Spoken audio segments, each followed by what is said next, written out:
Mas agora, para dar continuidade ao nosso dia e nosso evento, nós vamos ter a nossa primeira palestra, que é sobre sobre conservação, que é com o professor Dr. Elisandro Ricardo Dreschler, e com ele nós vamos conversar um pouco mais sobre a conservação de fungos no Brasil. O professor doutor, ele é graduado em Ciências Biológicas pela URI, mestre em Biologia Vegetal pela UFSC e doutor em Biologia de Fungos aqui pela UFP. Também com mestrado sanduíche, né, na University of Oslo, tem pós-doutorado pela Universidade Nacional de Córdoba e pela UFSC.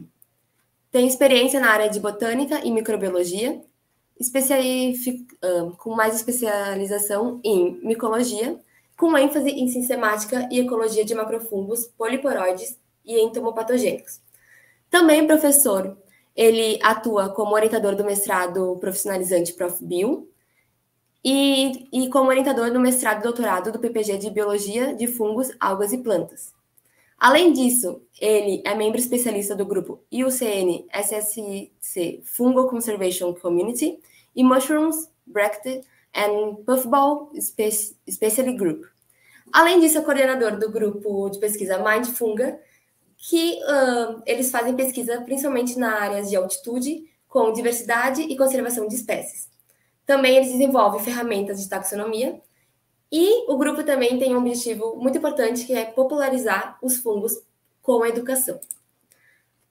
Professor, seja muito bem-vindo. Oi, Laura. Boa tarde. Oi, seja muito bem-vindo. Eu espero que esse dia vai ser muito maravilhoso, ainda mais que hoje é o dia do micólogo, né? Então, vai ser muito interessante também entender um pouco mais sobre a conservação dos fungos aqui no Brasil. Poxa, muito obrigado. Obrigado pelas boas-vindas, obrigado pela oportunidade de tratar de um tema tão importante que é a conservação de fungos, né? Um tema que é muito recente ainda, vamos dizer assim, falando de fungos, né? Mas extremamente importante nos dias atuais. Então, eu vou colocar a minha apresentação aqui e vocês me avisem se ela está aparecendo, tá? Porque não vou conseguir mais vê-los, acho. Podem confirmar para mim se a apresentação está aparecendo? Sim, professor. Tá bom, então vamos lá.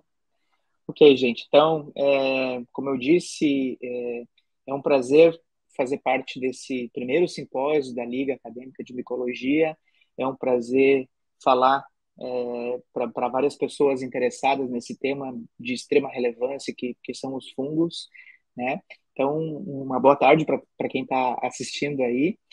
E eu quero dizer para vocês, na verdade, que a conservação dos fungos, ela é um tema, como eu disse antes, né, recente, mas extremamente importante nos dias atuais. E eu vou tentar abordar essa importância de várias formas para que isso fique muito claro para todos, tá bom?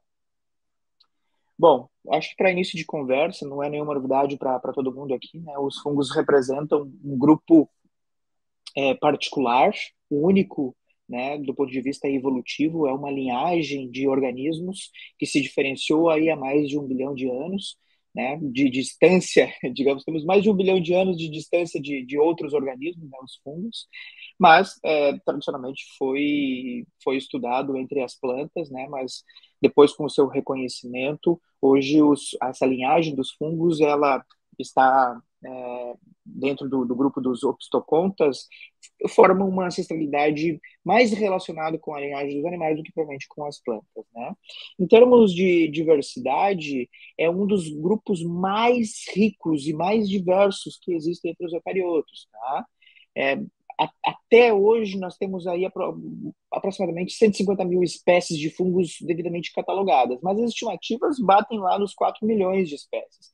Então percebam como a gente ainda conhece pouco sobre os fungos, né? A gente conhece aí, teoricamente, menos de 10, menos de 5%, dependendo da estimativa, né? A gente conhece menos de 5% dos fungos, certo? E isso é um problema sério para a conservação, porque como é que a gente faz conservação daquilo que a gente não conhece? Tá? Bom, o processo de descrição de espécies de reconhecimento, né, mesmo nos tempos mais recentes, que envolve uma certa praticidade, facilidade, mais rapidez, mais acesso, né, à diversidade, que é nessa era que a gente fala que é a era da biologia molecular, né, mesmo assim, se a gente for considerar essa frequência de descrição de espécies anuais, a gente não vai conseguir descrever conhecer toda a diversidade de fungos estimada nos próximos 1000 anos. Né? Então, essa é uma realidade que a gente tem que lidar. Né? Bom, e essa diversidade ela não é só em número de espécies, né? Nós estamos falando de um grupo de organismos que desenvolvem muitas funções, né? Que estão se relacionando com componentes bióticos e abióticos e que são extremamente importantes do ponto de vista de serviços ecossistêmicos para o nosso planeta. Né? Os fungos, na verdade, eles desenvolvem um papel essencial na manutenção dos ecossistemas naturais, certo? E sejam pelas suas relações que a gente diz de benefício mútuo, né, que são o mutualismo, como por exemplo no caso aí das micorrizas, ou seja, em relações de líquens, mas podem também, isso também acontece nessas relações que a gente pode considerar, de certa forma, antagônicas, né? Como é o caso das formigas zumbis, né? Que o fungo, o Ophiocordyceps, infecta a formiga e controla o comportamento da formiga para desenvolver parte do seu ciclo de vida, ou seja, ele mata a formiga, né? Então, quando você analisa o indivíduo nesse caso, sim, o fungo ganha uma vantagem sobre a formiga. Mas quando a gente passa no nível superior e olha para a relação dessas espécies e a gente percebe que existe um nível de especialização é, que muito provavelmente se estabeleceu há milhares de anos, essa perspectiva evolutiva tira qualquer entendimento pejorativo dessa relação, né? Porque são organismos que existem até hoje, nos dias de hoje, né? Estão se relacionando. Então, percebam como os fungos são importantes nesse ponto, né? Um outro ponto muito importante como os fungos interagem com os compostos que são produzidos pela natureza, né? Vocês sabem que os fungos desenvolvem um papel extremamente importante que é a ciclagem de nutrientes, né? Então, os fungos estão diretamente relacionados aí com o ciclo do carbono, por exemplo, que é um tema extremamente relevante nos dias de hoje, falando em mudanças do clima e tudo mais, certo? Um outro ponto, de certa forma, um pouco negativo para o reconhecimento da diversidade e da importância dos fungos é que os fungos acabam fazendo todas essas funções dos ecossistemas de certa forma escondidos, né? A sua estrutura somática, ou seja, o seu micélio, de modo geral, ele fica críptico, né? E apenas eventualmente aparecem aí as estruturas reprodutivas. E isso eu estou falando principalmente dos macrofungos, né? Imagina então os microfungos que não produzem estruturas reprodutivas visíveis a olho nu, certo? Então, e a estrutura reprodutiva, ela, além de nos dar caracteres para descrever e conhecer uma diversidade, ela tem uma única função, que é de reprodução, de liberação de esporos, certo? Já a estrutura somática dos fungos, ela é única e exclusiva dessa linhagem, né?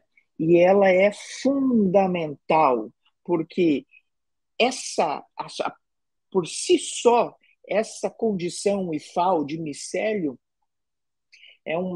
algo que existe somente nos fungos e é capaz de ter uma grande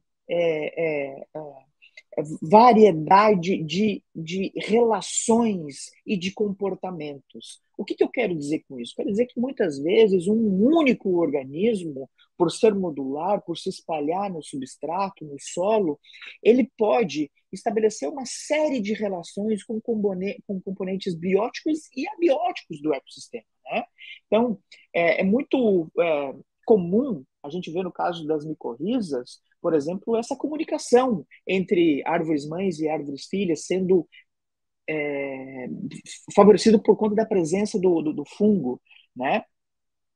E essa relação, não só entre indivíduos da mesma espécie, mas entre indivíduos diferentes, espécies, ela é extremamente importante, porque ela pode permitir a translocação a longas distâncias de compostos, de nutrientes, de informação, que somente serão beneficiados aqueles que estiverem conectados nessa rede micelial das florestas, certo? Então, um único fungo, ele pode, numa parte do seu corpo, do seu organismo, tá quebrando, produzindo enzimas capazes de degradar a matéria orgânica morta, absorver esses nutrientes e translocar isso a longas distâncias, inclusive para outra parte do seu micélio que está se relacionando beneficamente com plantas, né?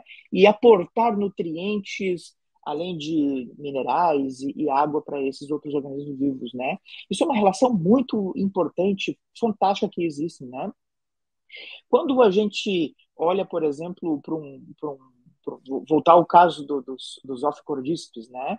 O fungo que ataca a formiga, a gente não consegue perceber claramente como essa interação ela pode estar relacionada com esse micélio, com essa rede de conexões que os fungos são capazes de desenvolver dentro das florestas.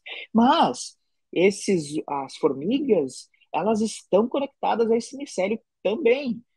As formigas, os insetos, de modo geral, também estão conectados. Não sei se você sabe, mas estão sendo revelados mais recentemente que muitos dos insetos que se contaminam com cordíceps, com afrocordíceps, é porque se alimentam de plantas que, que abriga o fungo numa fase de endófito. Então, essa herbivoria do inseto na planta faz com que ele se contamine com o fungo que estava na planta. E aí, dentro do organismo desse inseto, o fungo acaba se desenvolvendo e sendo um parasita, muitas vezes uma relação muito estreita, muito interessante, que é capaz de fazer com que o fungo consiga controlar até o comportamento do inseto, né? Então, percebam que uma mosca, uma aranha, uma formiga, ela também está conectada, né? Os animais também estão conectados a essa rede micelial que sustenta, que se relaciona com todos os elementos de uma floresta, né? E esse micélio, ele é fantástico, porque, na verdade, ele também consegue interagir e reagir aos aspectos abióticos que existem na floresta. Por exemplo, o micélio ele é capaz de detectar, ter sensibilidade à luz, por exemplo, né? Ele é capaz de, por sinalização, buscar fontes de recursos, de nutrientes, né? Esse organismo é capaz de encontrar outro organismo e de se reconhecer por um reconhecimento químico, certo? É, ou até mesmo de não se reconhecer, ou até mesmo de estabelecer um combate, uma relação antagônica entre dois organismos distintos, né?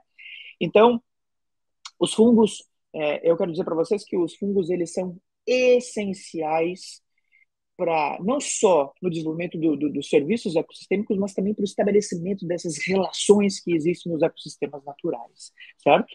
E é muito comum, né, que as pessoas tenham essa cegueira micológica, que não consigam ver os fungos. E quando a gente entra nesse mundo da micologia, que hoje estamos celebrando, né, o Dia da Micologia, né, quando a gente entra nesse mundo, a gente percebe a grande diversidade de fungos que existem nos ambientes naturais, né? Mas o mais interessante de tudo é que a gente sabe que os fungos têm uma relação muito mais íntima e muito mais de conexão com todos esses elementos da natureza. E que mesmo quando a gente não consegue ver os fungos lá, a gente sabe que os fungos estão. E eles e através dessa perspectiva, desse tipo de olhar, é impossível eu pensar conservação da biodiversidade e de ecossistemas sem a conservação dos fungos, né? E a conservação dos fungos, ela se justifica por um motivo até muito egoísta nosso, né? Porque se nós não conservarmos os fungos, a gente não tem qualidade de vida, a gente não vai ter vida, né? A nossa extinção está fadada à extinção dos fungos também, certo? Os fungos, eles são de extrema importância social e econômica para a gente, né? Não só pelos seus aspectos negativos, sendo parasitas, micoses, causando doenças em plantas, em animais, etc., mas por conta do seu potencial de aplicabilidade, seja na agricultura, seja na medicina, e principalmente na alimentação, né? Os fungos são fonte de nutricional extremamente rica e importante para a nossa qualidade de vida, certo? E para vocês terem uma noção, os fungos, eles são potenciais de serem utilizados e de cumprir pelo menos 10 dos Objetivos de Desenvolvimento Sustentável da ONU. Ou seja, a gente pode utilizar fungos desde do fome zero até ao combate às mudanças do clima, né? E esse uso, né, essa, essa, essa condição que os fungos nos oferecem de qualidade de vida não é algo recente. Não sei se vocês conhecem a história de Otzi, o homem do gelo, né? Na verdade, alpinistas estavam caminhando nos Alpes italianos na década de 90 e encontraram um corpo de um homem, né? Que depois foi datado e foi reconhecido como tendo uma idade que existiu há mais de 5.000 anos, né? E o Watts, ele carregava numa bolsinha, como se fosse uma bolsinha, foi encontrado junto ao corpo dele, uma bolsinha com algumas coisas dentro. E tinha 2 pedaços de 2 fungos que são conhecidos até hoje, né? Um deles é o Fomitopsis betulina e o outro é o Fomes frumentarius. Essas espécies, elas são reconhecidas hoje em dia como espécies medicinais, né? E é muito provável que o Watts utilizava para ingerir pedaços para combater vermes que tinha naquela época. Mas também ele utilizava, era muito provável que ele utilizava esses fungos para fazer fogo, né?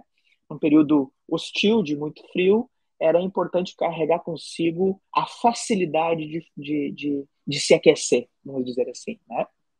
Tá? Então, essa história ela não é recente, ela é muito antiga, certo?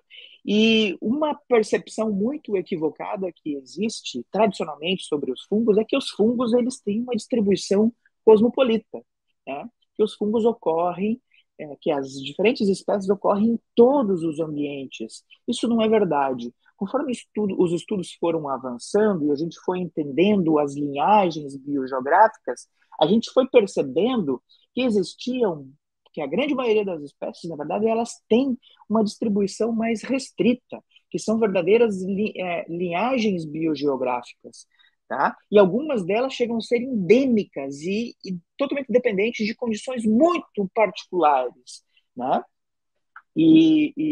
Então, isso muda o nosso olhar sobre o componente funga na biodiversidade, na natureza, né? Então a gente para pensar de que existem espécies que elas são responsáveis por determinadas funções que são específicas naqueles ambientes que formam, na verdade, essa sustentação da própria espécie humana, tá? Então, para vocês terem uma ideia, os fungos eles estão ameaçados da mesma forma como os animais e as plantas estão, certo? Ou seja, os fungos eles sofrem com as mesmas ameaças de perda, fragmentação, degradação de habitat, perda de hospedeiros, mudanças climáticas, fogo, contaminação do ar, água, solos, espécies invasoras, né? Ou seja, sofrem das mesmas ameaças que os animais e as plantas sofrem, ok? Mas sofrem principalmente por conta do desconhecimento e da negligência que existe sobre os fungos, tá? Então a gente precisa urgentemente reconhecer quais espécies estão ameaçadas de extinção. Para quê? Para que a gente tenha ações concretas de conservação para tirar essas espécies do vermelho, tá?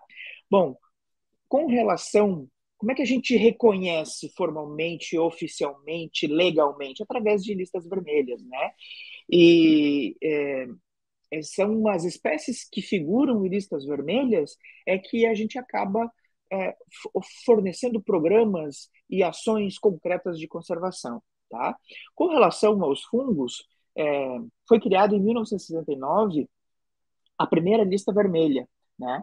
E as primeiras espécies de fungos e líquens, mas foram somente avaliados quase 40 anos depois, somente em 2003. Então, a ideia de uma lista vermelha para fungos, ela existe desde a década de 60, mas somente depois dos anos 2000 é que foram estudados, aplicados critérios e foram reconhecidas as primeiras espécies ameaçadas de extinção, né? De 2003 a 2014, não tivemos nenhuma espécie avaliada por esse sistema. Mas, recentemente, a gente deu um salto, tá? Saímos aí de poucas espécies, dezenas de espécies, para quase 600 espécies avaliadas e publicadas na lista vermelha global. Ok, 600 espécies representa menos de 1% daquelas 150 mil que a gente conhece. Né? O que seria essas 600 espécies perto de 3 milhões de espécies que podem existir? Né? Praticamente nada, mas é um avanço, sim, tá? É um avanço e que a gente tem que ter continuidade, certo? Recentemente, no final do ano passado, foi publicado esse artigo na revista Diversity, que traz aí informações sobre essas quase 600 espécies de fungos que foram listadas na lista vermelha global, tá? E a gente, como grupo de pesquisa, tivemos a possibilidade de participar, estamos na autoria desse trabalho, que é algo extremamente importante, né? Porque coloca o Brasil no centro de referência também para reconhecimento de espécies, né, ameaçadas de extinção.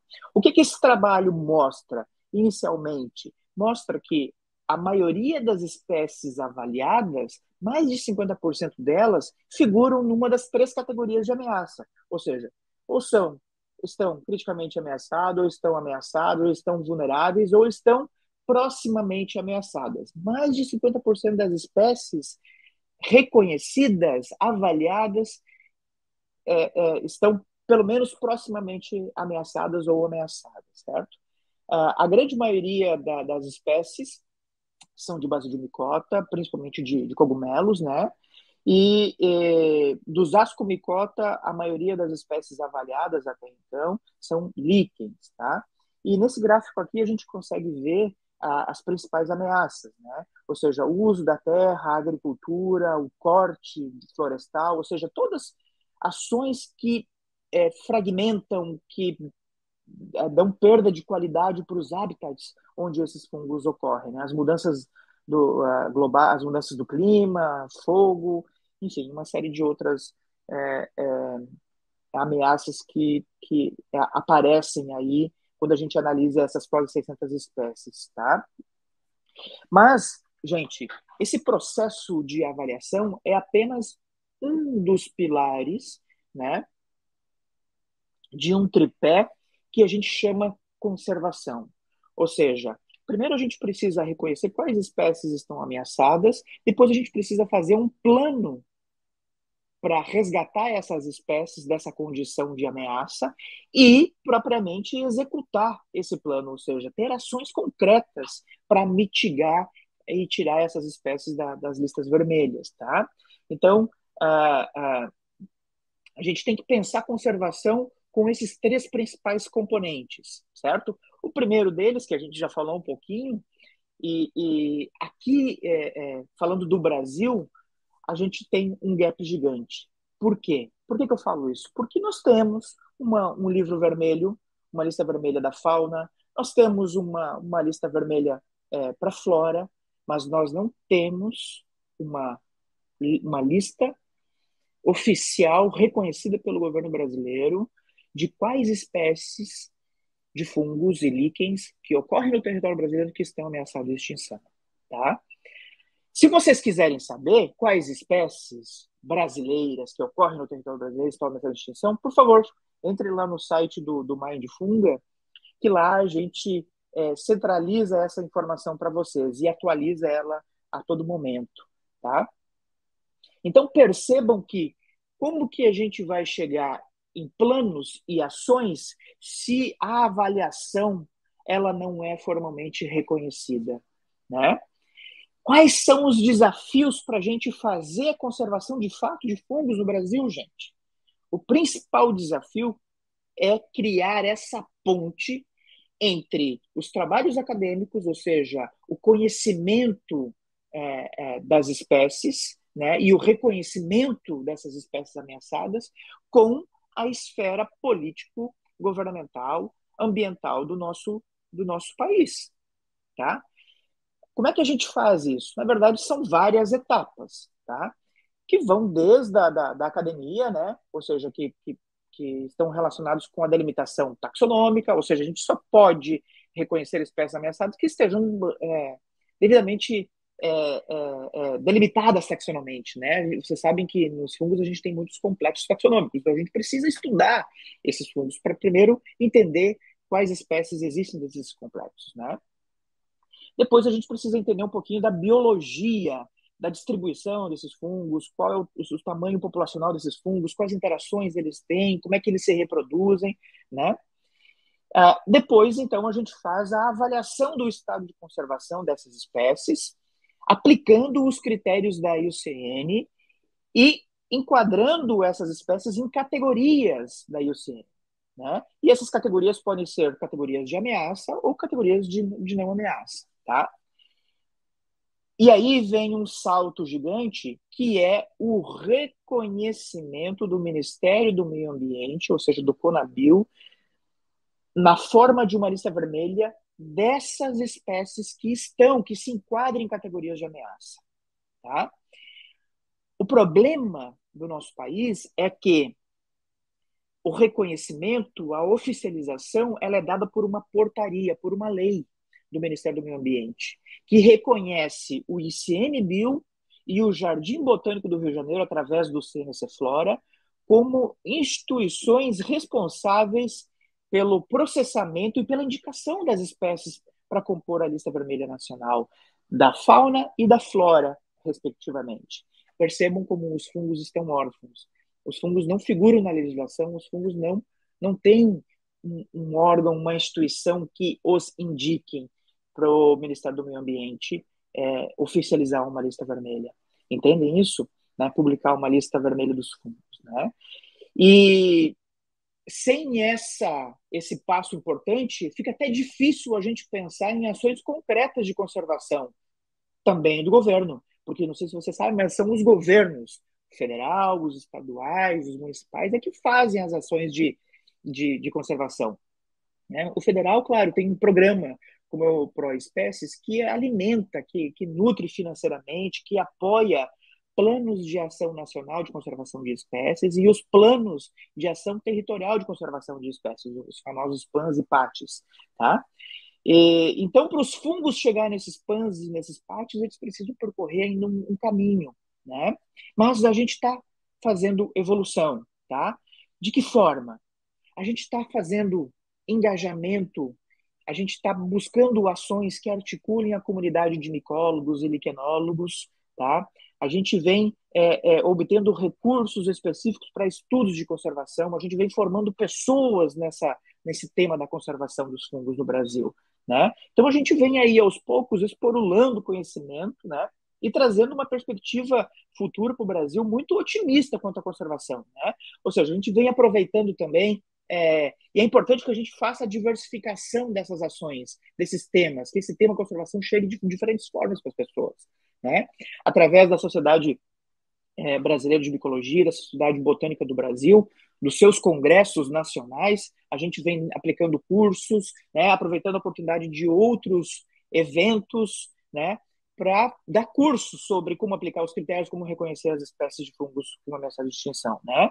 Nós, inclusive, já realizamos o primeiro workshop da IUCN no Brasil, tá?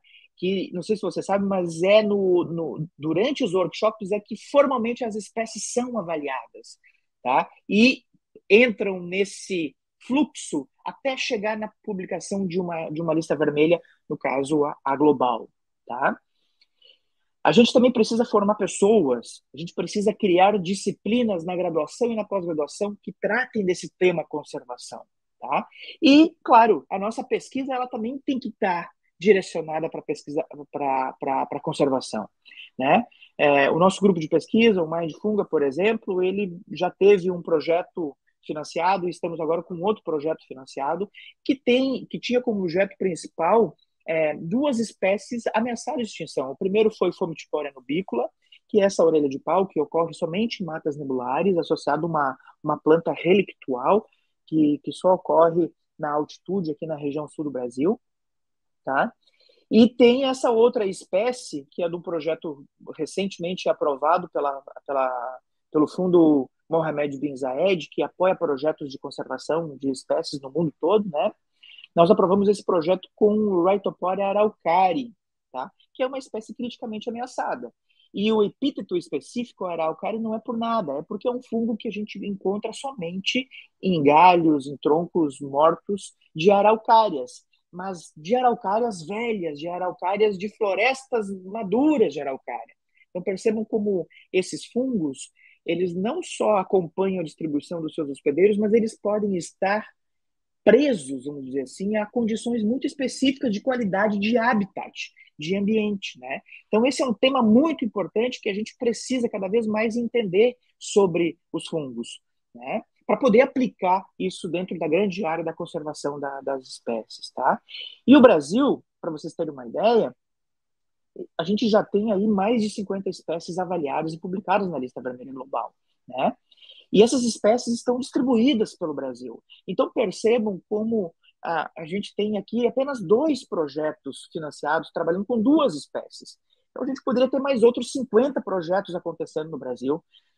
A gente poderia ter projetos não acontecendo apenas na região sul, mas na região norte, na região nordeste, enfim, todas as regiões do nosso país. Então percebam e vejam a oportunidade de que essas espécies ameaçadas, elas oferecem, na verdade, a oportunidade para a gente buscar recurso financeiro para apoiar esses projetos, para entender melhor a distribuição desses fungos, entender melhor as ameaças que esses fungos estão sujeitos, né? E pensar em possibilidades de ações concretas para tirar esses fungos dessa condição vermelha, tá?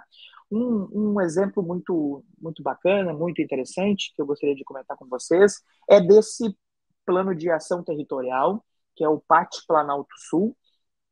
Percebam que ele ocorre nessa linha vermelha, né? É um território, não é uma unidade de conservação, tá, gente? Pode ter unidade de conservação, mas é um território que foi delimitado por conta de existir aí espécies ameaçadas da fauna e da flora, tá? E que justificaram a criação desse PAT, dessa área, desse território, para terem ações específicas de conservação de animais e de plantas, né? Para vocês terem uma ideia, a gente vem conversando aí com os coordenadores desse PAT, que são pessoas muito, muito legais, muito abertas à conservação, e do Instituto do Meio Ambiente de Santa Catarina e da Secretaria Estadual do Meio Ambiente do Rio Grande do Sul. A gente vem conversando para ter a possibilidade de inclusão dos fungos que estão ameaçados de extinção e que ocorrem nesse território, né? Para vocês terem uma ideia, a gente tem mais de 25 espécies de fungos já listados na lista vermelha que ocorrem dentro desse PAT ou potencialmente ocorrem no PAT. Por quê? Porque estão proximamente, tem distribuição próxima ao PAT Planalto Sul. Então a gente está aí em tratativas com o Planalto Sul para fazer a inclusão desses fungos, né? Para que fungos, pela primeira vez na história do Brasil, entrem em ações concretas de conservação, tá? Da biodiversidade. Tá? Uma outra coisa extremamente importante é que a gente vem recebendo, enquanto especialistas na área da micologia e da liquinologia, a gente vem recebendo a oportunidade para participar desses planejamentos, né? Recentemente, um grupo participou aí do PAN da Ileia Baiana, tá? Que é uma região bem interessante, né? Que é um PAN que foi criado especificamente para preservar, para ter ações concretas de conservação das plantas, né? Mas, claro, na oportunidade, se a gente conseguir colocar os fungos lá, vai ser muito importante também, tá? E, por último, para finalizar a minha fala, eu gostaria de dizer que, recentemente, a gente criou um grupo UCN, da Speech Survival Commission, da UCN, que é um grupo brasileiro de especialistas em fungos e líquens também, né? Mas é um grupo que tem o objetivo específico de atuar com conservação de fungos no país, no Brasil, tá? Então, pela primeira vez, a gente tem um grupo oficial que vai nos permitir aí uma comunicação mais oficial com o governo, com outras instituições, né? E a gente tem muitas expectativas, né? Aqui temos a Luciana, que trabalha com os líquens, o Diogo, o Francisco, o Nelson, a Larissa, o Kelmer, a Tiara, é, é, é, o Jadson, que são pessoas que formaram esse grupo inicialmente, né? Que são de diferentes grupos, especialistas de diferentes grupos de fungos e estão distribuídos no território brasileiro como um todo, né? Que formaram esse grupo, mas em breve nós vamos vamos convidar outros especialistas, não só micólogos, para serem membros desse grupo. E eu espero que esse grupo cresça, né? E se torne uma referência em conservação da diversidade de fungos no Brasil, mas também uma referência global. Tá? Então, eu quero terminar a minha fala dizendo que raramente os fungos são incluídos em discussões sobre conservação, né, em programas de financiamento, né, em políticas públicas e ações de conservação. Mas a gente precisa mudar isso. Está mais do que na hora que a gente mude isso. Tá bom? Muito obrigado, gente. Quero agradecer a todos os meus colegas do Mind Funga, aos meus colegas do grupo de especialistas da UCN. E foi um prazer falar para vocês e fico à disposição para tirar alguma dúvida caso exista. Tá bom? Ai, foi muito, muito boa a palestra. Pessoal, se alguém tiver alguma dúvida ou comentários, vão colocando ali no chat. Mas enquanto não aparece nada, eu tenho uma pergunta que tem relação, mas também talvez foge um pouquinho, que eu sei que vocês trabalham diretamente com ciência cidadã também, né? Ou fazem alguns trabalhos, o Mindfunga, né? O quanto que eu sei que a conservação, claro, também vem muito da academia, mas o quanto que também popularizar os fungos ou ter como auxílio a sociedade também poderia auxiliar na conservação. Ou o quanto vocês já estão Laura, sentindo isso? Laura, você tocou num ponto extremamente importante da conservação. Tá? A gente pode ter, por um lado, os especialistas que são conhecedores das espécies, dizendo, indicando as espécies como ameaçadas. A gente pode ter o governo federal ou publicando, reconhecendo essas espécies como ameaçadas numa lista vermelha. Né? A gente pode ter o governo criando programas para ações concretas de conservação das espécies. Mas se nós não tivermos a sociedade, tá?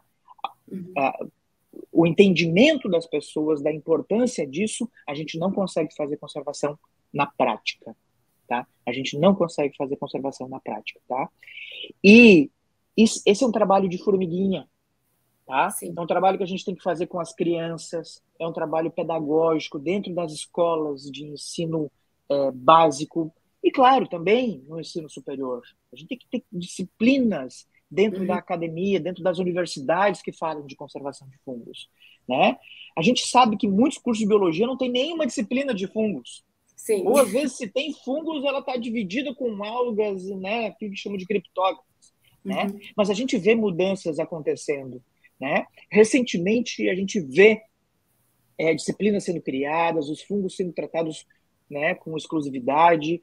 Recentemente foi reconhecido, foi publicado o termo funga como Sim. um termo que, digamos assim, é o melhor aplicado para reconhecimento de diversidade de fungo de determinado local, certo? Então, aos poucos, a gente vai conquistando dentro das escolas, dentro da universidade, dentro dos governos, dentro da sociedade como um todo isso, né? Você falou sobre ciência cidadã. Ciência cidadã, não sei se todos sabem, é aquela ciência em que é feita por mãos também de cidadãos, ou seja, são cidadãos cientistas, né?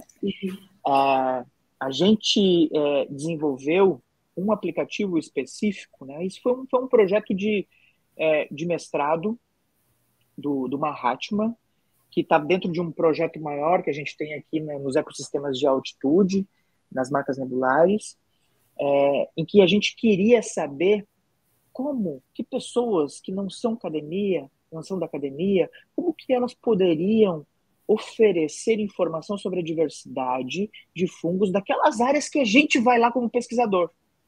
Sim. A diferença é que a gente vai lá uma vez no ano, coleta tudo que pode, volta, estuda isso, fica meses estudando, né? Fica às vezes anos estudando para poder publicar depois. E ainda a publicação acontece o quê? Ela não volta para aquele local onde as espécies foram tiradas. Ela se espalha pelo mundo, mas ela se espalha por um extrato que é acadêmico, principalmente.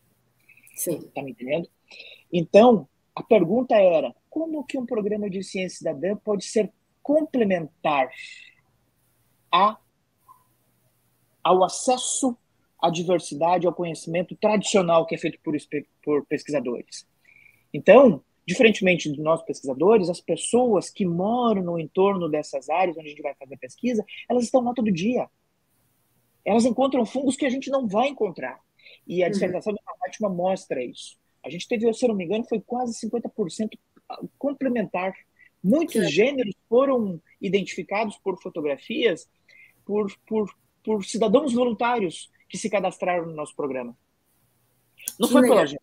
A gente nunca encontrou. Eles encontraram espécies, gêneros que nós nunca encontramos. Nós nunca tivemos a oportunidade de coletar nesses ambientes, né? Então, perceba como isso é importante. Além disso, a gente teve a preocupação com esse programa Ciência Cidadã de cadastrar pessoas que têm atuação, né? Por exemplo, condutores, guias de turismo, proprietários de RPPNs ou de áreas, pessoas da sociedade que tem essa articulação com as pessoas, mas que também caminha ali, né? Analistas ambientais, o pessoal das brigadas, das unidades de conservação. A gente cadastrou essas pessoas, a gente deu um aplicativo na mão deles para eles registrarem fotos e dados associados a essas imagens. E nós recebemos essas imagens e processamos elas, né?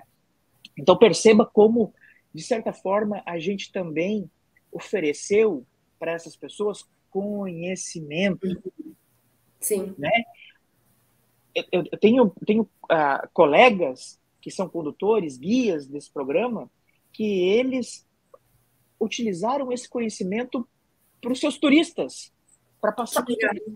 Disseram, olha, não só eu participo de um programa da universidade, como eu já mandei foto desse fungo aqui, esse fungo aqui tem a nome tal, ele é um fungo que é decompositor, é um fungo que é parasita, esse daqui está ameaçado de extinção, e eu fotografei ele, sabe? Então, ou seja, a pessoa também acabou recebendo conhecimento e aplicando na sua prática profissional. Então, e popularizando, né, também. E popularizando os fungos, né? É bem interessante, porque a gente também começa a conectar a sociedade com a ciência, com os fungos, e, de alguma forma, também contribuindo para minimizar a invisibilidade fúngica, né, e, enfim, botânica sempre, e, ao mesmo tempo, tentando minimizar essas negligências que a gente tem, né? E eu acho interessante, porque, às vezes, ali são formiguinhas, mas que talvez essa pessoa, né, cidadão, vai se interessar, quem sabe entra na universidade, se interesse também em continuar estudando com os fungos, ou tem um carinho maior pelos fungos, né? Então, às vezes, vai contribuindo pelo ciclo. Acho muito, muito legal essa ideia. E também é para incentivar o resto das organizações também, né? E as outras pesquisas a utilizar a ciência cidadã para sua própria pesquisa, né? Bom, vamos para a próxima pergunta. Como os fungos do Gabriel? Excelente palestra, professor, né? Claro, sempre vários elogios teve. Como os fungos podem contribuir para a formação de unidades de conservação ou ser implementados em planos de ação? É uma pergunta excelente, tá? Gabriel, obrigado pela tua pergunta. Veja, na medida em que a gente consegue reconhecer espécies ameaçadas, elas podem fazer parte desses planos de ações concretas, como os PANs e os PATs, né, que é algo que eu mencionei que a gente está tentando fazer, entrando em contato direto com os coordenadores desses PANs e desses PATs. Por mais que o governo brasileiro não reconheça essas espécies, as espécies estão numa lista vermelha, que é a global, que é a da IUCN. Então, são fungos ameaçados de extinção, né, que é muito mais criterioso, é uma lista muito mais criteriosa, né? Então, é um trabalho de formiguinha, tá, Gabriel? Nesse caso. É um trabalho de comunicação, é um trabalho de buscar as parcerias, de conversar com pessoas que não são da academia, mas que são pessoas que têm boa vontade e que estão lidando com a conservação na prática, né, em outras esferas da sociedade, o que é muito legal, a gente aprende muito com isso, sabe? Esse é um ponto, né?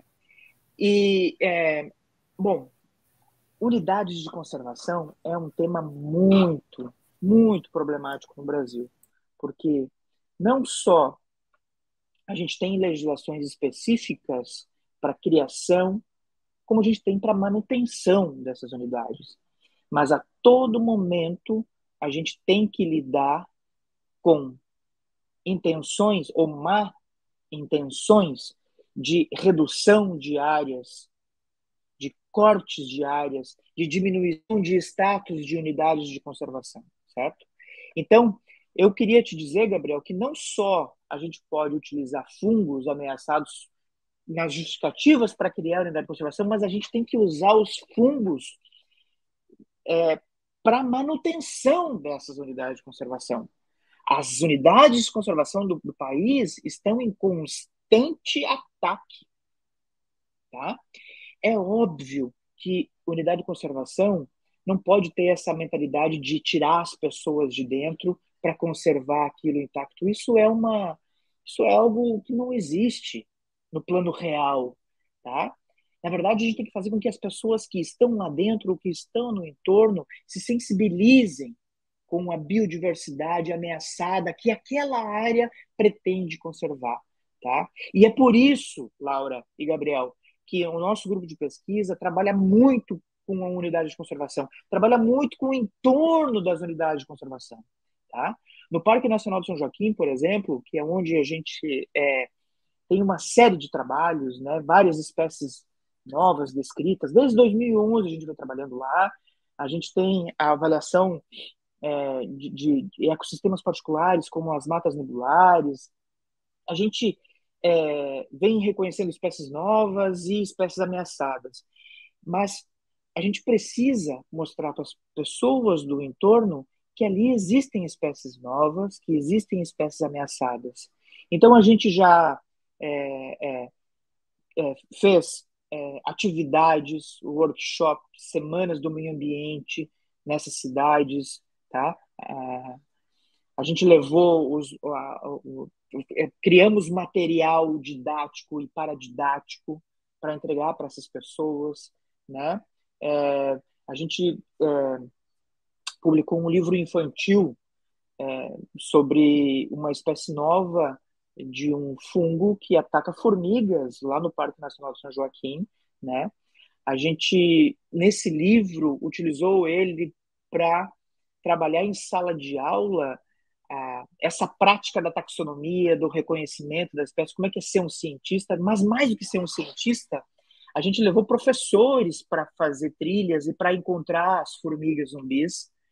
A gente levou esses livros para dentro das escolas, para que esses professores trabalhassem com os seus estudantes. O livro, no final, pede para que o estudante dê um nome científico para aquela espécie nova.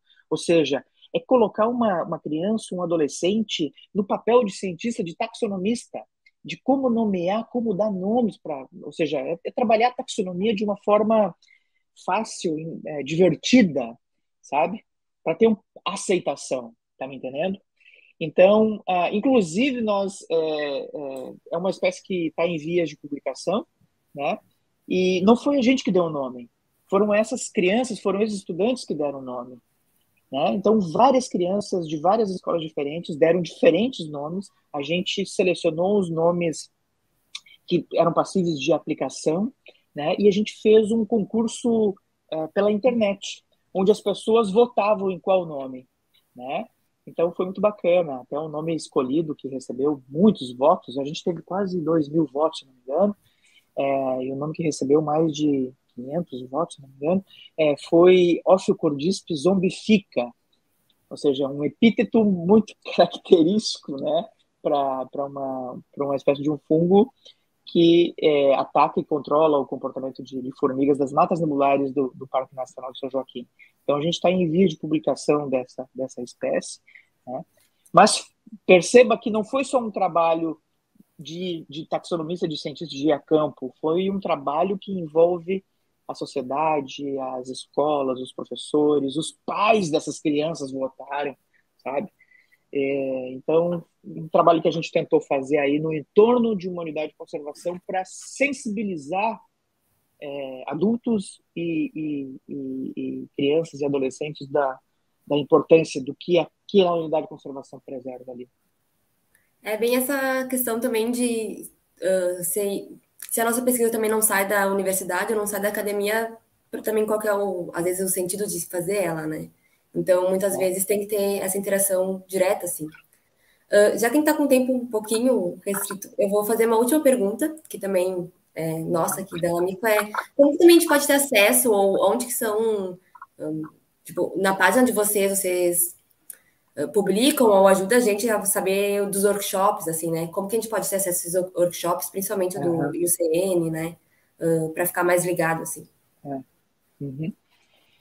O processo de aplicação dos critérios, ele é um processo ainda um pouco complicado, né? Porque você sabe, a gente precisa quantificar população de espécies, né? Uhum. Então, a gente tem que entender como que essa população, o número de indivíduos, flutua ao longo do tempo e no espaço, né? E se essa flutuação ela é natural ou se ela é impactada por ameaças específicas, né? Então, são vários critérios, né? Vários conceitos-chave que precisam ser entendidos para ser aplicados, né? É um trabalho muito sério, e ao mesmo tempo é um trabalho de formiguinha, de treinamento, né? Então, nesses workshops, não só são propostas espécies, estão avaliadas e entram nessa fila para publicação na lista vermelha, como também os especialistas que participam, que são convidados, eles acabam recebendo treinamento e ficando mais próximo desse conhecimento, tá? Então, assim, no âmbito dos workshops, a gente precisa convidar especialistas. Os workshops eles não são abertos para todo mundo, mas a gente precisa fazer, talvez, workshops que sejam mais acessíveis, que Sim. qualquer pessoa possa fazer, né? O que a gente vem fazendo é, na oportunidade de eventos, dando mini cursos de como aplicar os critérios, sabe? Sim. Por exemplo, a gente vai ter um agora, eu acho, no Congresso de Botânica, tá? O Nacional. A gente vai ter o outro no próximo Congresso de Micologia, que vai ser em fevereiro do ano que vem, né?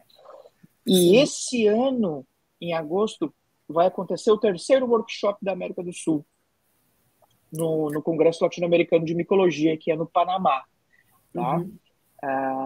Então, percebam, a gente já teve até agora só 2 workshops, Sim. né? Só 2 workshops latino-americanos. O primeiro foi no Chile, o segundo foi ano passado na Argentina e o terceiro vai ser esse ano agora no Congresso Latino-Americano de Micologia no Panamá, né? E já tivemos um brasileiro, um workshop brasileiro. Nesse workshop brasileiro a gente avaliou mais de 50 espécies, mais de 25 espécies já foram publicadas, já estão na lista vermelha global. Então é um processo, tudo é um processo, né? Mas tem que aproveitar as oportunidades, que são muito raras, de buscar esse conhecimento, né? Estava falando antes das disciplinas de graduação, pós-graduação, né? Sim. Às vezes a disciplina de pós-graduação é mais fácil de você se inscrever e fazer. A gente tem aqui no nosso programa de pós-graduação, em Biologia de Fungos, Algas e Plantas, na UFSC, a gente tem uma disciplina na pós-graduação que é Conservação de Fungos, né? Onde a gente trata não só os critérios para reconhecer o estado de conservação das espécies, mas também a gente fala sobre PANS, sobre os planos, né, de ação de conservação. Tá? Que legal. Professor, muito, muito obrigada. A Lamico agradece mais a tua participação. A palestra foi muito legal, essas dúvidas também, a nossa interação. Então, gratidão, assim, por tudo. E a gente se vê nos próximos congressos e nas próximas atividades. Laura, tu acabou de me lembrar de uma coisa. A gente tem pelo menos um desses cursos, o palestras, tudo mais, salvos no YouTube do Mind Funga.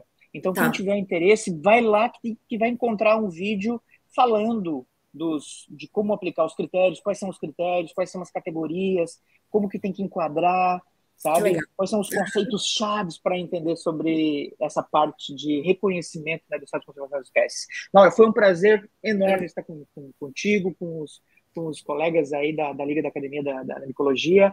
É muito prazeroso sempre poder falar para gente jovem, né, que vai conduzir a micologia daqui a uns anos aí, né, e tem que levar. Eu acho que entender se a espécie está ameaçada ou não é, hoje, nos dias atuais, uma característica da própria espécie. Sim. Sabe? É uma característica da própria espécie. Então, eu, como taxonomista, percebo que a gente tem que ir além da taxonomia. A gente tem que saber se essas espécies estão sofrendo alguma ameaça, sofrendo com alguma ameaça ou não. Tá bom? Foi um prazer gigante, viu? Obrigado, gente, por Obrigada. assistido. Até a próxima. Até.